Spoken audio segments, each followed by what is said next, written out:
गांधीनगर शहर की पंचदेव सोसाइटी में दो नन्हे दोस्त रहते थे, शिवांश और पहल। गर्मी की छुट्टियों में उन्होंने तय किया कि वो कुछ अलग करेंगे। दोनों मिलकर सोसाइटी के गार्डन में एक टमाटर का बीज लाए और उसे मिट्टी में बो दिया। कुछ ही दिनों में बीज फूटा और हरे भरे पत्तों के बीच एक छोटा सा बेबी टमाटर दिखा। पहल, देखो देखो, हमारा बेबी टमाटर आ गया। अरे वाह, कितना प्यारा है। थैंक यू बच्चों, मुझे उगाने के लिए। अब बस इंतजार करो, मैं बड़ा और हेल्थी हो जाऊंगा। शिवांश को एक अद्भुत आइडिया आया। वह पहल को पकड़कर गार्डन नर्सरी की दुकान ले गया। वहां से दोनों ने कीटनाशक दवाइयां, केमिकल फर्टिलाइजर और स्प्रे खरीदे। सोचा, इनसे टमाटर जल्दी बढ़ेगा। जैसे ही दोनों टमाटर के पास लौटे और स्प्रे मिलाना शुरू किया। अरे रुको रुको, ये मत करो। अरे चुप हो जा छोटे टमाटर। हर बच्चा बचपन में दवाई और इंजेक्शन से डरता है। ये सब तुम्हारी सेहत के लिए है। मेरी सेहत की छोड़ो, अपनी सेहत का सोचो। ये जो दवाइयाँ तुम डालोगे वो पहले जमीन में जाएगी, फिर मेरे अंदर और आखिर में तुम्हारे पेट में। सोचो, तब ये जहर कहाँ पहुंचेगा। बच्चे अचानक चुप हो गए।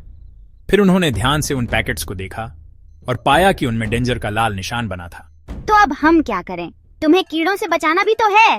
जाओ पास की गौशाला और वहाँ से गौमाता का गोबर और गौमूत्र लेकर आओ। वही मेरे लिए असली औषधि है। बच्चे भागे भागे गौशाला पहुंचे। वहां मनोज भाई किसान से गोबर और गौमूत्र लेकर आए। टमाटर बहुत खुश हो गया। ये हुई ना बात, अब बारिश आने ही वाली है। जल्दी गोबर मेरी जड़ों के पास डाल दो और गौमूत्र का स्प्रे कर दो। इससे मधुमक्खियां भी आएंगी और मुझे बड़ा बनाने में मदद करेंगी। बच्चों ने सब कुछ वैसा ही किया और ताली बजाते हुए बोले, अब हमारा बेबी टमाटर होगा सुपर टमाटर। कुछ दिन बाद शिवांश और पहल फिर टमाटर के पास आए। टमाटर खुश तो था, पत्ते भी चमक रहे थे, लेकिन अब भी उतना बड़ा नहीं हुआ था। क्या हुआ बेबी टमाटर, अब भी छोटे क्यों हो?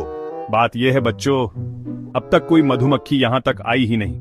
मैं रोज आसमान देखता हूँ, इंतजार करता हूँ कि रानी मधुमक्खी और उसकी टीम आए और मेरे फूलों पर पोलिनेशन करे। तभी मैं हेल्थी और बड़ा बनूंगा। तो चलो रानी मधुमक्खी से मिलते हैं। बच्चे फूलों के गार्डन की ओर भागे। वहां एक सुंदर सा छत्ता लटका हुआ था। मधुमक्खियां शहद बना रही थीं। रानी मधुमक्खी, क्या आप हमें सुन सकती हो? बच्चों चले जाओ, हमारे पास अब ज्यादा शहद नहीं है। जो है वो हमारे परिवार के लिए जरूरी है। हम आपका शहद नहीं चाहते रानी मधुमक्खी। हमने एक प्यारा टमाटर उगाया है, वह अब भी छोटा है। अगर आप उसकी मदद करो, पोलिनेशन कर दो, तो वह हेल्थी हो जाएगा। हमारे लिए तुम्हारी सोसाइटी में आना मुश्किल है। वहाँ बहुत प्रदूषण है। हमारा जीवन खतरे में पड़ सकता है। बच्चों ने हार नहीं मानी। पूरे सोसाइटी में बच्चों ने एक ग्रीन डे मनाने का प्रस्ताव रखा। सभी लोग मान गए। कोई भी गाड़ी नहीं चली, कूड़ा साफ किया गया, पेड़ पौधों को पानी दिया गया।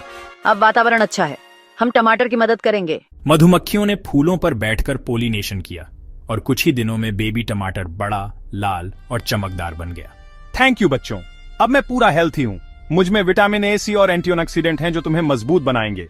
याय, हमारा टमाटर अब सुपर टमाटर बन गया। प्रकृति के साथ दोस्ती करो, जहर नहीं। हर पौधे की सेहत हमारी सेहत से जुड़ी होती है और जब हम पर्यावरण का ध्यान रखते हैं तो वह हमें बदले में भरपूर सेहत और जीवन देता है।